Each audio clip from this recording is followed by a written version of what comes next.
For the latest in strategic affairs, subscribe to our YouTube channel. Click the bell icon for updates.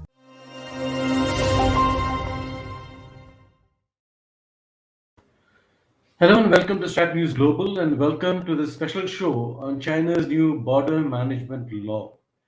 I'm Surya Gangadharan and let me introduce my guest for this evening, Professor Srikanth Kondapalli of Jawaharlal Nehru University. So we're going to first give you a little brief on what this new law is about before I turn to Professor Kondapalli for questions. So basically, we have a graphic for you now. The new border law has been approved by China's National People's Congress, which is its parliament, over the weekend. It enhances the armed forces' ability in border areas, and border towns and villages are to be built. Border trade will get a boost, and armed forces personnel will be allowed to settle in these border areas. So, in a nutshell, that's what the new law is about. Professor Srikanth, what do we make of this? What's your sense of this new law? This is the season for a number of laws being passed by the National People's Congress in China. We have recently heard President Xi Jinping addressing the Finance and Economics Commission of the Central Committee of the party on common prosperity. And prior to that, we saw the national security law passed in for Hong Kong, and we saw the liberties being curtailed in Hong Kong. Before that, we saw the export control law, where they are restricting kind of exports from other countries in terms of, or even exporting from China, like coke, like rare earth metals or others. So this is a season of laws being promulgated. And this is coming at in the run-up to the 20th Party Congress, which is due next October. So also the Communist Party has to show what they have done, at least in terms of legislation. So there is the 1 year that is still there, almost, for the next Party Congress.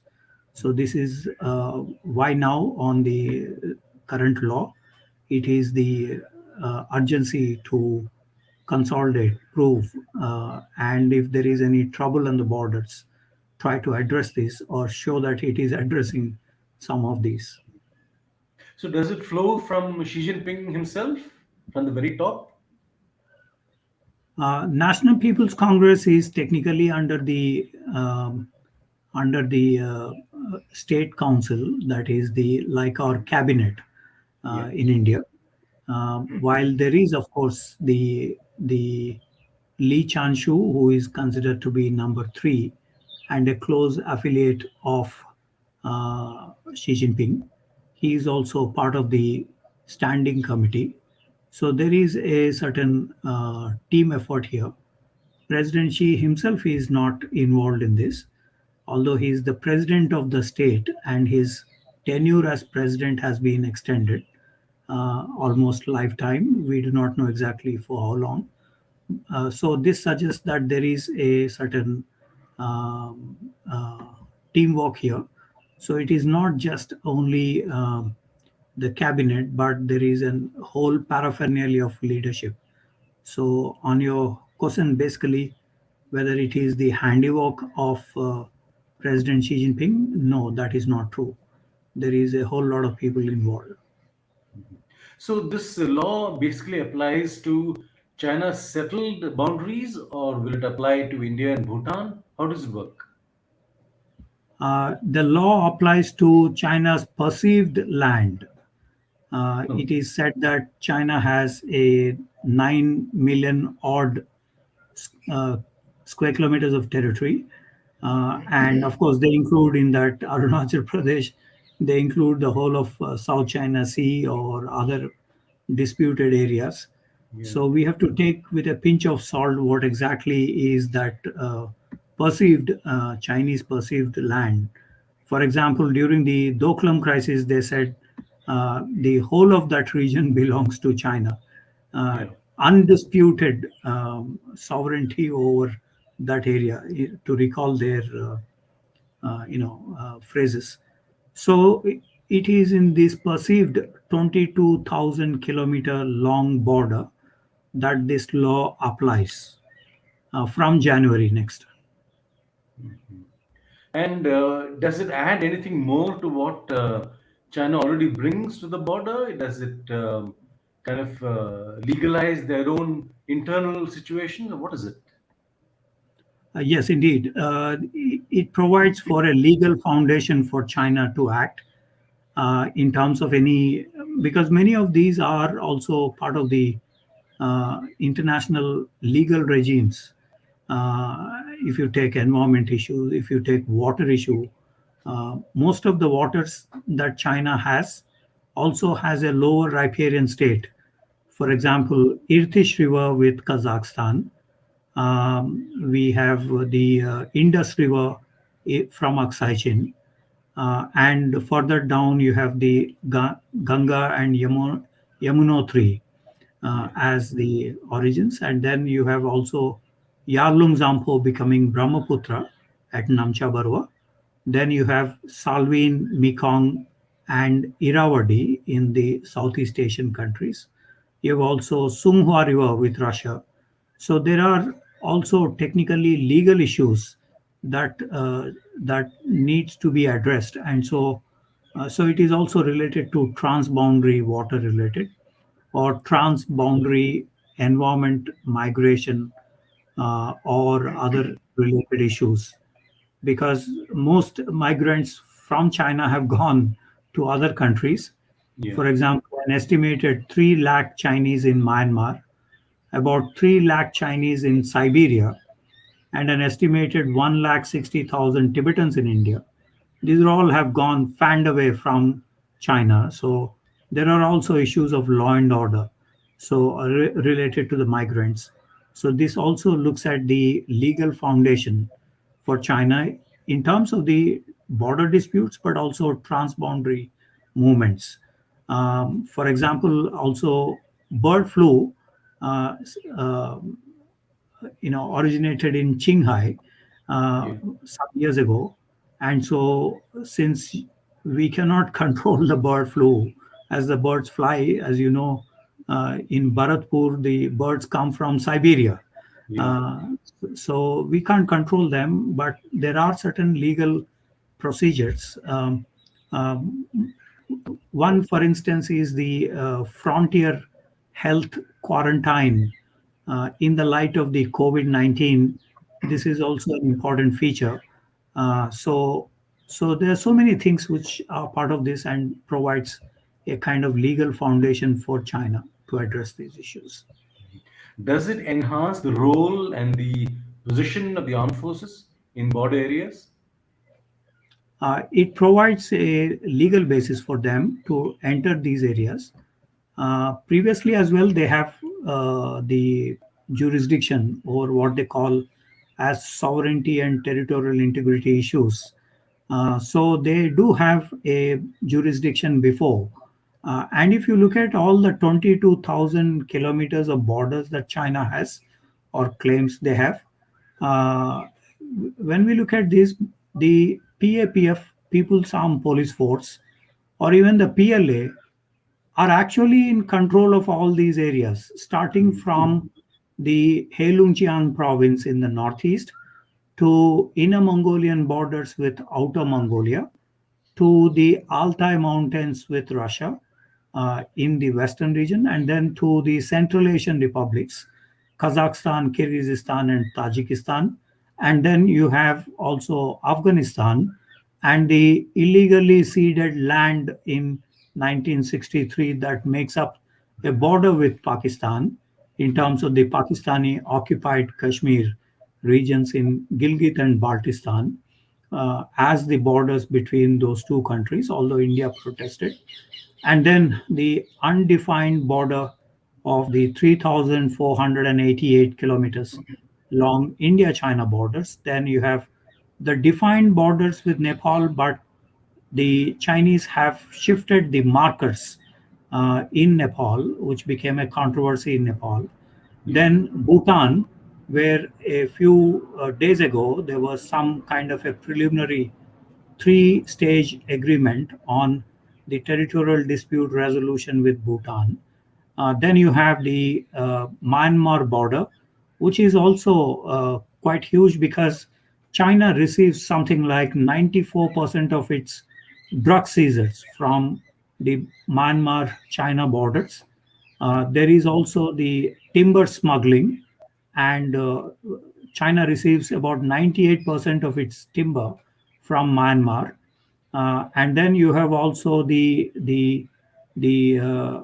rebels, Kokang uprising, or others in Myanmar.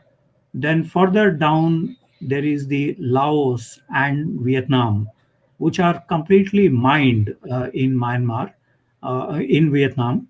And that takes quite a lot of time for demining those territories despite the territorial dispute resolution. So, in these 22,000 kilometers of roughly the land borders that China has with 14 land neighbors, uh, in this they need to manage, and the challenges are too many. As I just mentioned, there is the transboundary water issues, there is the transboundary migration, there is the transboundary drugs, or others. There is also the political violence. For example, the Uyghurs are straddled between Xinjiang and Kazakhstan and Central Asia. So they have a huge backup, and including from the Islamic province of Islamic state of Khorasan province. So there is a huge diversity in the land border dynamics for China to address. So from their own point of view, it is quite complex and region specific, depending on which region they are talking about. Does this in any way reflect on the current standoff we've had in Ladakh?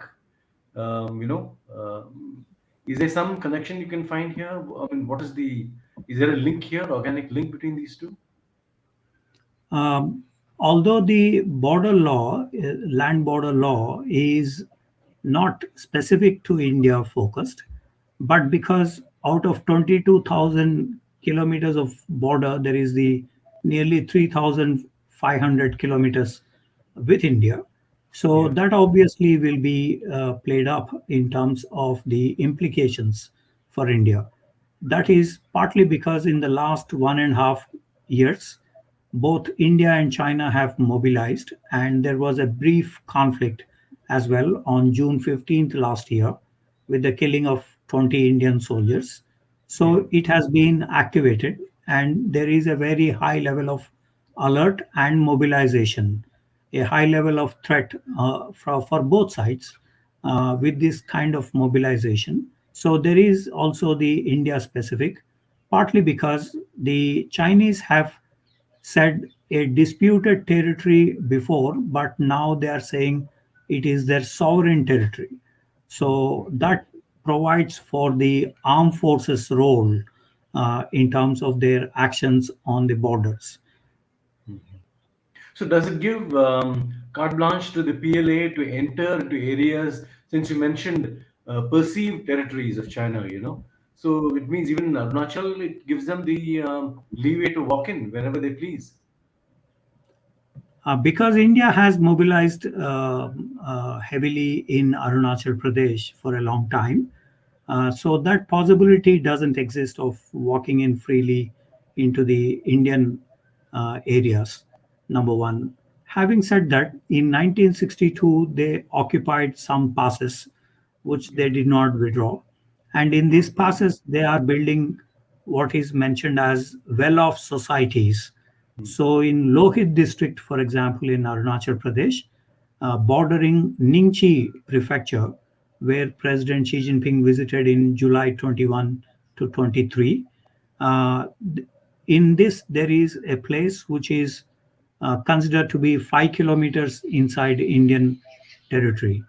And that is because of the 1962 campaign and the benefits out of that campaign for the Chinese side.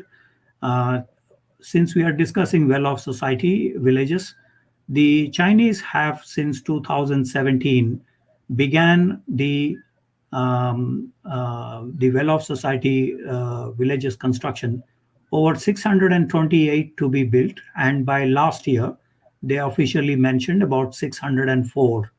And out of the 604, 200 have been built on the line of actual control with India and Bhutan, and also some in Nepal. So, so some of these are inside the other side's claim area in India or in Bhutan, in Sakteng Monastery, or in Nepal. So there is also the intrusion here. So they did walk in on your question. They did walk in and not just walked in, but also constructed a real estate of nearly 100 households with paramilitary, military, ex-servicemen, intelligence agents, Communist Party members, and other ordinary villagers. So they have built up these as kind of outposts for the party state in the line of actual control areas with India. So this is also to assert the Communist Party rule, because in most of these border areas, these are populated by ethnic minorities who have a problem with the Communist Party, be it the Huizu or the Uyghurs or the Tibetans or the Mongols or the Manchu in northeast China. So they have, or Dai people in Yunnan, Thailand border areas. So there are a huge number of problems for these populated areas, and that is where this issue is of significance. The role of the military party and the paramilitary forces. What about Bhutan? There were those claims they were making in the wildlife sanctuary, which has no border with China at all. Does it also get an impact here? Yes, indeed. While the details of the three-step process of resolution of the dispute, whenever that can happen, has not been made public between Bhutan and China in the recent meetings that both the officials had. Uh, Having said that, regardless of the Bhutanese considerations, the Chinese have built up a village in areas that Bhutan claimed, and so this well-off society is in Bhutanese claimed area. So that is not just one, but at two, three places they have built these villages. So that is problematic for Bhutan. Secondly, in the northern, there are three areas of dispute between Bhutan and China: the north region, and then the southern Chumbi Valley, Yatung County Yeah. areas, which is where the Doklam crisis happened in 2017. So in the northern areas where China wants to probably give some land to Bhutan in lieu of concessions by Bhutan in Chumbi Valley, there is also the buildup of these well-off societies. So how they're going to resolve this is not clear. But Bhutan also was very calm during the Doklam crisis. Yeah. Although Bhutan had claimed those areas and sought the help of India during the Doklam crisis, yet because of a small country and focusing on happiness index, they probably do not want any conflict with China. So this could also be one problem from the point of view of China encroaching land in Bhutan. So, last question. Does the law suggest an element of insecurity within the Chinese establishment, given the level of opposition internationally that they've provoked? The Chinese military challenges that are mentioned in their white papers on national defense, they mention about subversion, anti-invasion, and cross-border movements.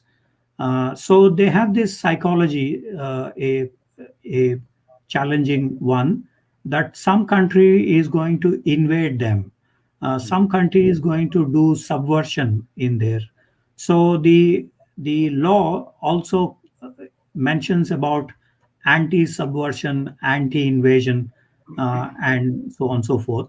And in the local literature, they do mention that India is going to invade. For example, during the Galwan crisis, they said India invaded. We did not invade, but India invaded. So they have this terminology to accuse the other sides. Number one. Number two.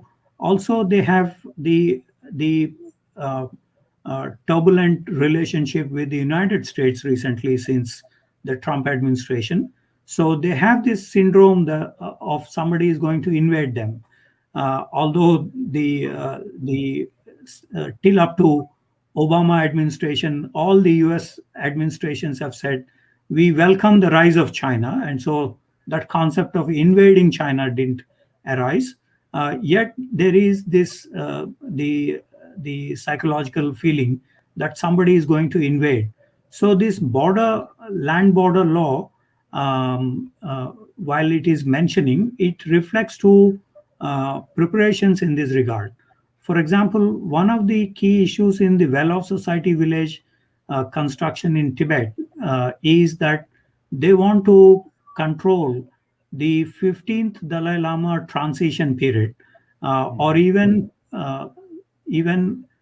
appoint the 15th Dalai Lama, and they do perceive some trouble in the border areas because the TPSA Act, Tibet Policy Support Act of the US Congress, which was made into law by President Trump this January, this also has, they didn't mention exactly what is the effort that they make for the succession of the 15th Dalai Lama.